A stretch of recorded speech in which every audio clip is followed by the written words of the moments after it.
Hi everyone, let's talk about Mumbai's best UI UX course and institute. My name is Hina Parihar and I am a UI UX designer. Before we discuss the best UI UX course, let's first understand what UI and UX actually mean. UI stands for user interface. It is all about how a website or app looks. The colors, fonts, buttons, layouts, the overall visual design. Good UI makes a product look clean, attractive and easy to use. UX stands for user experience. It focuses on how a user feels while using a website or app. UX includes user research, user journey, wireframes, prototypes, and usability testing. In simple words, UI is what you see, UX is how it works and feels.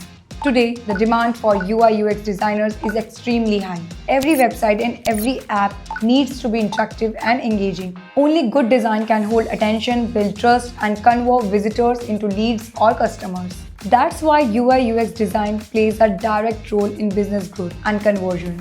You don't need years, you need the right guidance, the right tools, and real-world practice. A strong UI UX curriculum includes designs, fundamentals, user psychology, UX research, wireframing and prototyping design systems, and real industry projects. You also learn industry standard tools like Figma, Adobe, Photoshop, and other prototyping tools. These are the tools companies actually use. Now, based on my experience and professional knowledge, I recommend the best UI UX course in the city, IIM Skills. They have a strong track record in placement, curriculum quality, industry tool, and expert faculty. If you are serious about building a career in UI UX design, IIM Skills is the right place to start.